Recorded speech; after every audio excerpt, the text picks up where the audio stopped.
Olá, seja bem-vindo ao programa do Núcleo de Comunhão Pastoral. Uma alegria mais uma vez poder estar na sua casa. Semana passada nós estávamos com uma história muito interessante que vamos continuar hoje. Se você acompanhou o programa da semana passada, você sabe quem está comigo, quem estava comigo ou quem está hoje. Se você não sabe, já vou apresentar para você. Aguenta aí.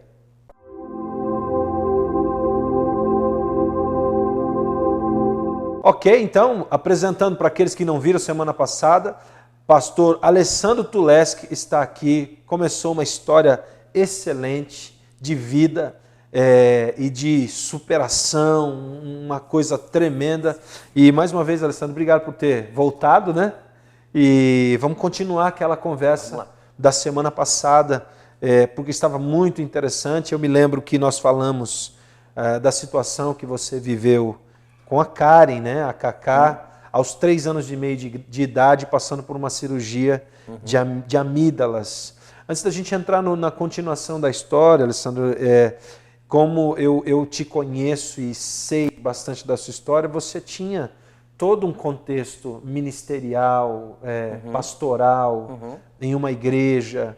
E como que foi isso para a sua igreja? Antes de você entrar de novo na conversa, não sei se você já formulou alguma coisa, mas eu queria que você talvez entrasse por aí. Como é que foi essa mudança de ter que acompanhar a Karen agora nessa situação e estar junto com a igreja? Talvez você vá falar sobre isso, mas então fique à vontade aí para continuar aquela nossa conversa. Vamos lá, vamos tentar fazer com que o tempo possa nos ajudar a reunir todas essas informações. O pastor Flávio está me apresentando como pastor. Então, na verdade, já estive na função pastoral dentro de uma igreja, mas hoje eu sou pastor daquilo que a Bíblia diz do aprisco primário, do aprisco principal, daquele chamado ministerial principal que nós temos, que é a nossa esposa e nossos filhos. Esse é o nosso principal aprisco, o nosso principal grupo de ovelhas que nós precisamos cuidar. Alguns têm um aprisco pequenininho, que nem eu, tenho 2 ovelhinhas. Alguns se desenvolvem, multiplicam, como diz a Bíblia, e tem lá 6, 7, 8, 9 ovelhinhas, né, que são os filhos e a esposa. Mas esse o aprisco principal. Por isso que o pastor Flávio me apresentou como pastor também. É verdade. E realmente esse tem sido o foco principal do meu ministério. Atender minha filha, atender minha esposa, para que elas possam ter o suporte que é obrigatório para mim, como pai, como esposo, como homem, como servo de Deus, como sacerdote de Deus, dar esse suporte à família. Quando aconteceu com a Karen, eu era o pastor auxiliar de uma igreja mais ou menos com 150, 160 membros, e realmente foi um impacto enorme na comunidade, na igreja, porque como eu falei, a nossa expectativa sempre é de passar por situações agradáveis e algumas situações um pouco desagradáveis, mas nunca uma situação de tragédia. E assim como no nosso coração tentou ser invadido aquele sentimento de desamparo, decepção com Deus, na comunidade também todo mundo ficou muito assustado, na igreja todo mundo ficou muito assustado. E isso foi algo que a gente teve que também administrar junto com o pastor principal da igreja. E não foi muito fácil, porque a primeira pergunta que as pessoas fazem mas não estava dentro da igreja? Mas não era pastor? Mas não estava no ministério? Mas não orava? Mas Deus não protegia? São todas essas perguntas. E daí muitas das vezes as pessoas falavam assim, mas por que aconteceu com vocês? E uma coisa que nós aprendemos no caminho e nos ajudou a auxiliar a igreja, foi que nós falávamos para eles o seguinte, mas por que não eu? O que me faz tão especial que isso não pode acontecer comigo? Né? E ali nós começamos a confortar a igreja, amparar a igreja, explicar para a igreja que essas tribulações também são passíveis de acontecer com os cristãos. E eu acredito que tem pessoas aí que estão nos assistindo hoje, que talvez estejam passando por situações iguais ou piores, mas a Bíblia diz que nós podemos passar por essas situações. A diferença para nós cristãos é que nós temos a certeza de que temos o recurso necessário para sairmos dessa situação melhor do que como nós entramos nela. Verdade. E é onde eu gostaria de começar a falar um pouquinho das bênçãos. Bom, quando nós estávamos com a Karen na UTI, e amparando a família, e amparando a igreja, nós tínhamos também toda a situação no hospital. E essa situação da temperatura da Karen era algo muito difícil. Nós começamos a entrar em contato com muitos médicos conhecidos nossos e eles começaram a nos ajudar a interagir com a equipe. Se trazia um colchão especial ou fazia um procedimento especial e às vezes tinha negativa, às vezes tinha positiva e a gente conseguia entrar. Então, o primeiro testemunho que nós tivemos foi a ajuda dos irmãos, porque esses médicos são irmãos em Cristo de igrejas que nós conhecemos. E eles nos ampararam. Então, eu queria te falar que a primeira bênção que nós tivemos é que nós conseguimos ter a força de Deus de ativar a igreja. E nós ativamos de várias formas. Essa forma de estar falando com os irmãos que são da área médica foi uma emergencial, que nos auxiliou em muitos momentos. Depois nós começamos a acionar nosso direito espiritual. Então eu e minha esposa, nós quando não estávamos na UTI deliberando situações e ficando do lado da Karen, dando apoio para ela, nós estávamos no quarto orando. Eu lembro que houve uns 2 ou 3 eventos de eu virar a madrugada orando e eu entrava debaixo do chuveiro e eu ficava despido e muitas vezes eu ficava orando a noite inteira com a água caindo sobre o meu corpo porque eu não conseguia ficar acordado, mas eu sabia que aquele momento eu precisava orar pela minha filha, eu precisava orar pela minha esposa e nós precisávamos ter o que nós chamamos no meio cristão de uma batalha espiritual. Talvez você que não seja do meio cristão e nos assiste hoje não entenda muito isso, mas é nada mais do que exercer a sua fé de uma forma extraordinária, com todas as forças do seu ser. E nós começamos a fazer isso e começamos a ver o reverso dentro da UTI. Então, os 3 primeiros dias foram 3 dias em que a Karen passou pelo vale da sombra da morte e nós temos certeza que Deus resgatou ela daquele vale da sombra da morte. Quando nós chegamos no 3º dia, nós fomos chamados lá no centro cirúrgico, na UTI, e eles perguntaram para nós se nós tínhamos um plano funerário. E nós não entendíamos o porquê. E aí eu falei, mas por que o plano funerário? Daí a médica falou, porque ela vomitou 1 litro de sangue essa noite. E nós não temos certeza que ela sobreviva mais 5 minutos. Então nós queremos que vocês entrem para se despedir dela. E eu lembro que nós entramos e a Sônia foi já do lado de lá, bem pertinho do rostinho da Karen, e eu fiz uma pergunta. Falei, filha, você está cansada de lutar? Você quer ir embora?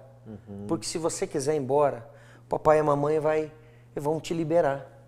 Não vai ser nós que vamos te segurar aqui e a gente vai ser grata a Deus por esses 3 anos e meio que a gente passou junto. Naquele momento assim, ela não abria o olho, mas ela deu uma abrida de olho assim, virou a cabecinha para o lado e ela deu uma regurgitada. E saiu uma bola de sangue, aí a minha esposa, a Sônia, começou a ficar assustada, chamamos os enfermeiros e tal. E aí eu fui em cima da equipe médica, falei, escuta, não tem nada para fazer aqui? Tem, nós podemos fazer uma endoscopia em beira de leito. Falei, tá, vamos fazer então. O que precisa, né? Aí chamaram um médico de um outro hospital que veio muito atenciosamente ali. O hospital permitiu que ele viesse, porque existe essa política, né? Sim. Entre os hospitais, né? E ele fez e foi descoberto naquele momento que ela estava com uma esofagite e com uma gastrite, na verdade uma úlcera sangrando, aberta, do choque que ela teve no centro cirúrgico, as desfibrilações, o choque. Então aquilo abriu no momento e é ali que estava sangrando. Então ali aconteceu o primeiro milagre, pastor, porque eles descobriram e entraram com os remédios necessários e contiveram aquilo. Pois bem, naquele dia eu entendi que eu precisava usufruir da segunda bênção que eu recebi. Eu comecei a enviar um e-mail para todos os irmãos que eu conhecia. Os irmãos das várias igrejas que eu tinha, das 3 igrejas que eu havia congregado. E esses irmãos começaram a entrar numa corrente de oração, junto conosco que estávamos no hospital. E eles começaram a multiplicar isso. E essa multiplicação de e-mails foi tão grande que ela chegou para nomes exponenciais, como o pastor David Keelan, a Ana Paula Valadão, Azaf Borba, Daniel de Souza, o pessoal envolvido na área da música, que nós sempre fomos muito envolvidos, e eles replicaram, e as pessoas foram replicando. Nós estávamos com uma rede tão grande que eu comecei a receber e-mails de Madagascar, da África, dos Estados Unidos, do Japão, eu estava revendo agora esses dias. Então começou uma rede mundial que nós conseguimos atingir com um simples gesto do e-mail, e esses irmãos começaram a orar conosco. E aquilo nós sentimos automaticamente que um peso saiu das nossas costas e nós começamos a nos concentrar mais na situação da Karen. Não precisamos empenhar tanto tempo mais, como eu estava fazendo, virando noites em oração, continuávamos orando muito, continuávamos jejuando muito, continuávamos buscando a Deus, mas a igreja começou a nos ajudar. Então hoje, uma das coisas que eu falo, para onde eu vou dar o testemunho, é que na verdade quem tem movido o coração de Deus para acontecer esse milagre é a igreja do Senhor. Não uma placa, não um homem de Deus específico, mas a igreja do Senhor tem feito isso. Porque até hoje muitos irmãos ao redor do planeta oram pela Karen, lembram da Karen e continuam orando por ela. Então esse foi o segundo benefício que nós encontramos, a segunda bênção, abrir para o povo de Deus, recorrer ao povo de Deus. E as coisas começaram a mudar, porque terminou aquele problema do sangue. Com 7 dias a temperatura foi se estabilizando, foi outra bênção. E com 21 dias, que era praticamente 2 dias excedentes ao prazo máximo de se fazer a traqueostomia, que é um procedimento invasivo e nós não queríamos, porque depois que faz é difícil de tirar. Voltar. Deus abençoou a mão dos 2 fisioterapeutas que cuidavam, eles aceitaram o desafio que nós fizemos, a diretora da UTI aceitou, e com 21 dias aconteceu a extubação, a retirada daquela cânula, aquele cano, e a Karen daquele dia em diante, até hoje, ela respira por autonomia própria. Deixa eu entrar nesse ponto, porque são muitas informações, eu conheço bastante da história, porque eu também fui um dos atingidos pelo e-mail. Aliás, nós nos aproximamos por causa desse e-mail. E eu acompanhei a história do início, sempre orando, devolvendo os e-mails e acompanhando a Cacá. A partir daí, a luta deles não foi só deles, mas foi nossa também. Acredito que com essas milhares, centenas e milhares de pessoas. Eu me lembro, Alessandro, que você me falou que tudo isso aconteceu, a ideia da bênção do e-mail, de repartir com a igreja, no momento onde vocês já estavam muito esgotados, no momento onde vocês já estavam muito abatidos emocionalmente, espiritualmente, fisicamente. Fisicamente era assim. E até em relação a algumas situações do hospital. Nós já vamos encaminhar para o final desse bloco, mas eu quero que você dê um detalhe que eu não sei se você se lembrou. O que você viu naquele hospital, né?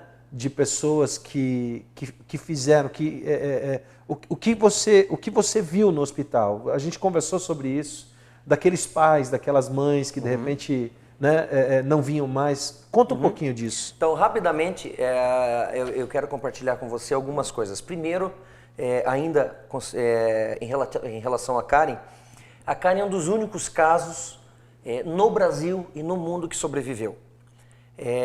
São pouquíssimos casos. Se tiver 20 casos desses no mundo com lesão de tronco cerebral vivas, é muito pouco, porque é uma lesão muito drástica e terrível.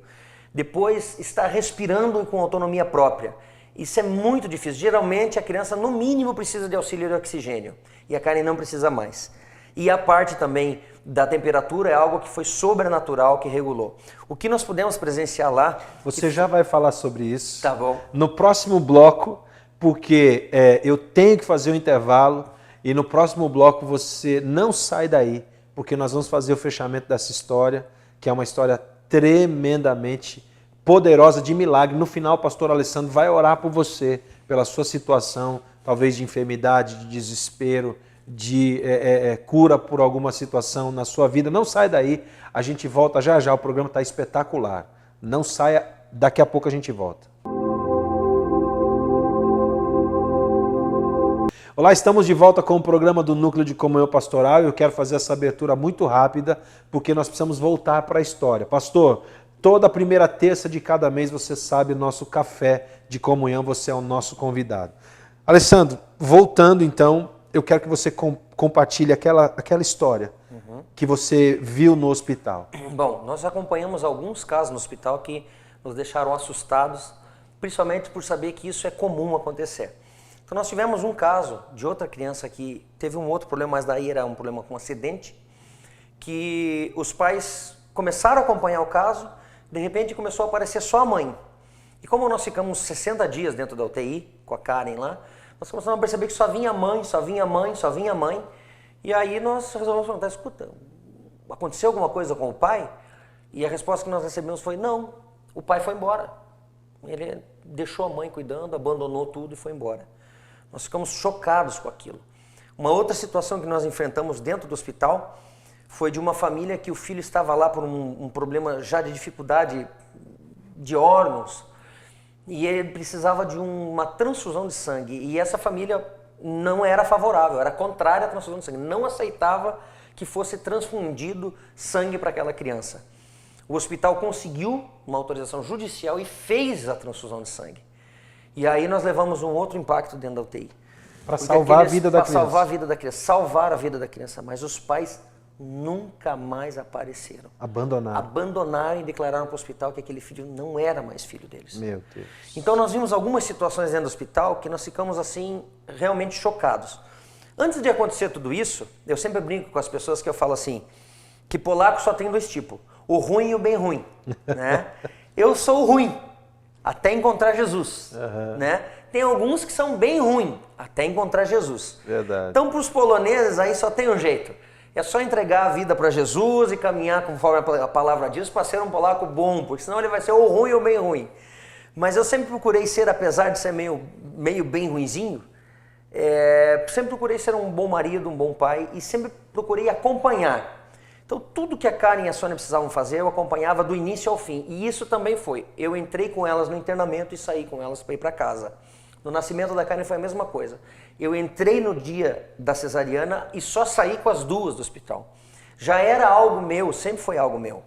Estar presente, estar cuidando, estar protegendo, estar velando, sempre foi algo meu, da minha pessoa. Mas depois que aconteceu isso, além de eu ter que lidar com o fato de às vezes ter aquele encargo de culpa, que eu fui curado disso posteriormente por Deus, eu aprendi que como homem, como sacerdote, nós precisamos ter um cuidado redobrado e quando acontecem essas coisas, mais ainda. Hoje eu sou feliz porque Deus sustenta minha esposa. Minha esposa nunca teve uma sombra de depressão, de desânimo, mas tem sido uma mulher de Deus fora do comum, fora dos padrões normais mediante essa situação. E isso tem auxiliado muito a minha função como marido, porque senão eu teria que cuidar de duas pessoas doentes, né? E hoje nós temos que cuidar de uma pessoa apenas com uma limitação neurológica. Mas eu queria falar para você, homem, sacerdote, irmão em Cristo, telespectador, eu queria dizer para você que a sua função como sacerdote, como homem, ela vai além, muitas vezes, daquilo que nós pensamos, do suprir a parte física, do suprir a parte material, mas principalmente a nossa função é de dar o suporte espiritual e emocional para nossas esposas e para nossos filhos, independente da situação. E isso eu fui aprendendo e aprendo até hoje, né? Nós como homens temos algumas regalias, às vezes o pratinho feito pela esposa, a roupinha passada, a roupinha combinandinho.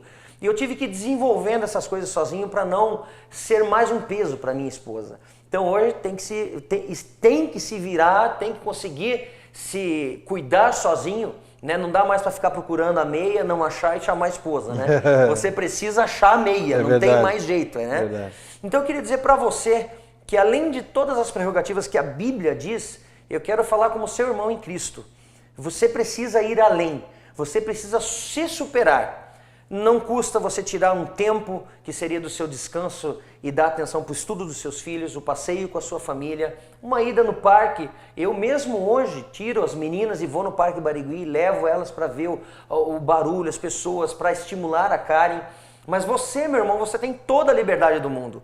Você não tem uma situação como eu tenho tido, que precisa de alguns recursos para poder fazer isso. Então eu queria deixar uma palavra de incentivo para você, antes de nós concluirmos esse testemunho, esse relato. Tenha mais tempo com a sua família, tenha mais tempo com a sua esposa, com seus filhos, tenha mais tempo com Deus, porque hoje em dia é muito mais difícil achar tempo com Deus, mas eu preciso achar esse tempo com Deus e eu acho esse tempo com Deus, porque se eu não achar as coisas ficam piores. Eu sempre falo, dá para piorar, sempre dá para piorar. Você precisa estar atento a isso. E pastor, para nós concluirmos, para que o pessoal de casa possa entender um pouquinho mais aquilo que você já sabe, claro. Depois que nós saímos da UTI, depois de 58 dias, não foi 60, nós fomos para o quarto, começamos a caminhar com os tratamentos da Karen. tivemos alguns percalços, tivemos uma quebradura de fêmur por parte de uma fisioterapeuta do hospital. Ela, durante uma fisioterapia, ela conseguiu quebrar a perna da Karen, então isso foi um choque muito grande, né? Mas viemos sendo treinados, viemos nos desenvolvendo para cuidar da Karen, conseguimos nos acertar com o hospital, com home care em casa, com todas essas coisas, e viemos para casa. Quais são os outros testemunhos que nós temos? Um testemunho que nós temos é, a Karen veio para casa necessitando de auxílio para evacuar, para fazer o cocôzinho, né? Nós tínhamos que colocar um remedinho via retal e ela fazia as necessidades dela, né? Nós começamos a orar porque isso é um problema que esse remédio destrói a flora intestinal e abre o organismo para ficar com doenças infecciosas, né? E nós começamos a orar e pedir a Deus e rogar a Deus e buscando auxílio da igreja, e buscando a bênção da igreja, homens de Deus orando por ela, os e-mails fervendo, porque nós continuamos enviando os e-mails. E com mais ou menos 1 ano e meio, ela começou a evacuar sozinha. Glória a Deus. Nós levamos ela para uma consulta com uma nefrologista para ver como é que estava a função renal dela, bexiga, essas coisas. E ela não conseguia explicar como que a Karen fazia, como que ela urinava por conta. Porque esse tipo de quadro neurológico traz um problema chamado bexiga neurogênica, que a bexiga não faz o trabalho de expelir a urina. Bombeamento. O bombeamento. E a Karen nunca teve esse problema. Graças a Deus. Um outro ponto é que esse tipo de criança não volta, é muito difícil voltar a recuperar a deglutição. E a Cacá hoje faz 2 refeições pela boca. Olha que bênção. Isso é um milagre. Isso é um milagre. Isso são milagres que nós estamos alcançando assim fora do comum, né? Então ela come uma papinha doce de manhã e uma salgada na hora do almoço. Você já vai continuar, olha só, a gente vai colocar, eu pedi autorização, o Alessandro nos autorizou, e a gente vai colocar algumas fotinhas da família para você ver como o milagre de Deus pode acontecer. A Cacá era para estar com o Senhor, mas por uma atitude de fé da família, da igreja, dos pais, ela vive, é uma criança feliz, sorridente, e nós cremos que Deus ainda vai completar aquilo que Ele começou. Amém. O Alessandro vai terminar falando sobre isso. Amém. E a gente crê nesse milagre. Alessandro, assim, eu queria te fazer uma pergunta, porque eu acho que é um detalhe muito importante que eu conheço da história. Quanto vocês despendem de tempo para Cacá hoje? Ok. Bom, funciona assim, nós temos uma rotina que começa às 8 horas da manhã, então das 8 até as 9h30, nós temos uma rotina de trocar fralda, fazer aspiração, dar comidinha, posicionar ela no leito para esperar as terapias virem.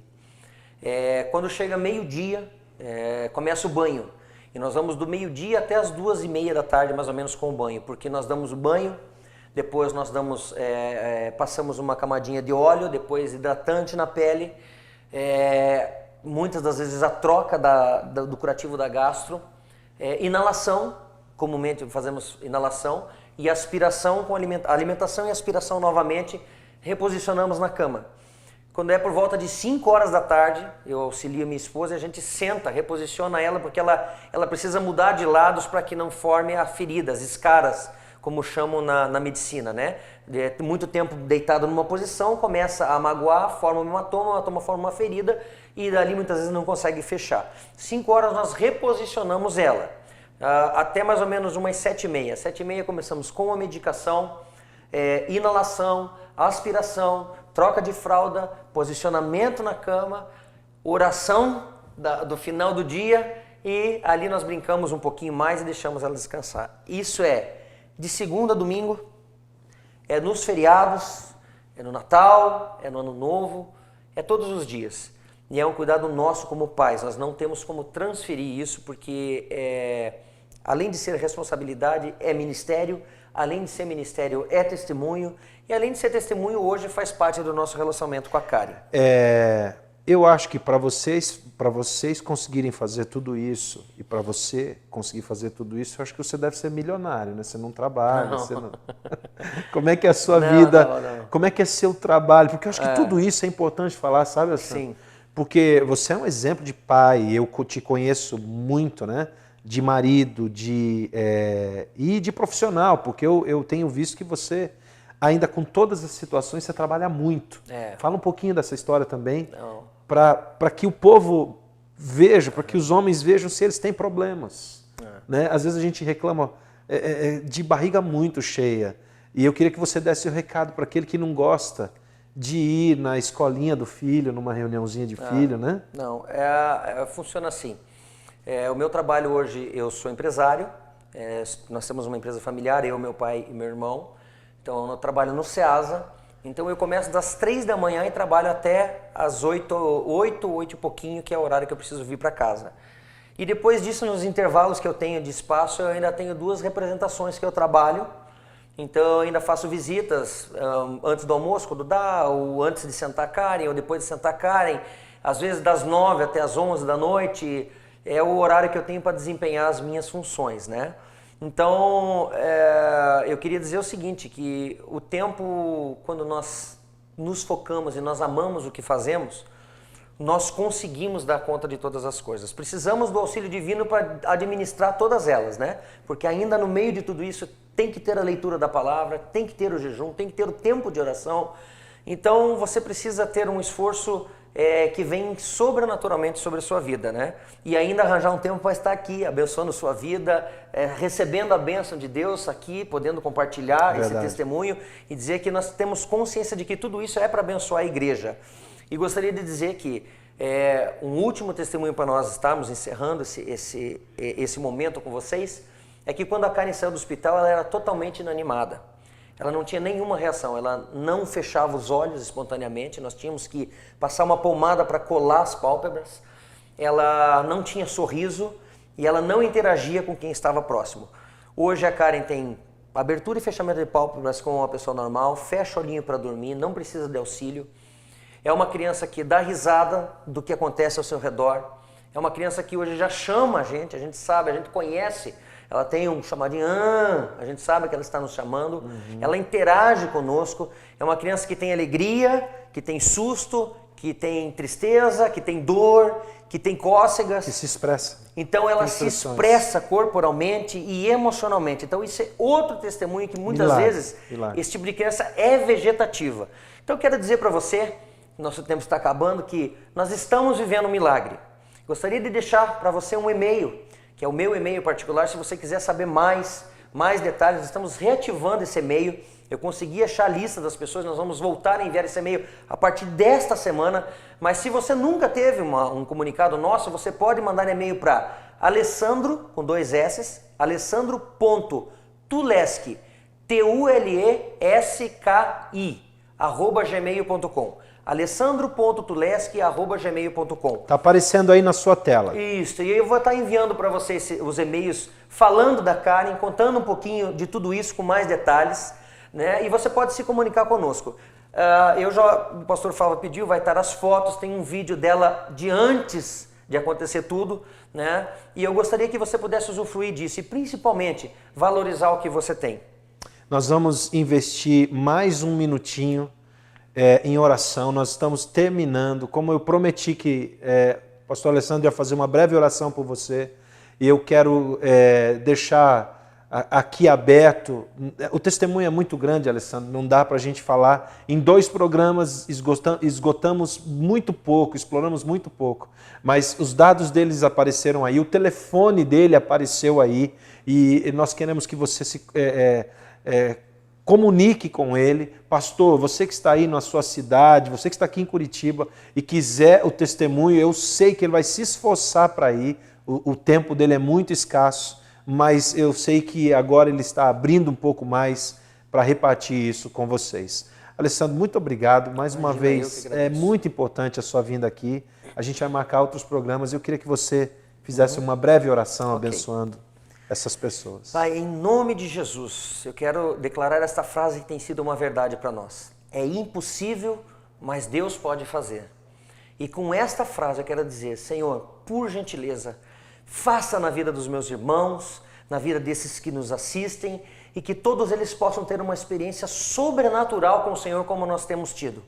Ao invés de um peso de tristeza, ao invés de um peso de dificuldade, nós temos, na verdade, a alegria e o privilégio de ver os seus milagres acontecerem diante dos nossos olhos. E eu peço que nessa noite, quando nós encerramos este breve testemunho, o Senhor possa fazer o mesmo com os nossos irmãos. E que a tua graça, o teu poder,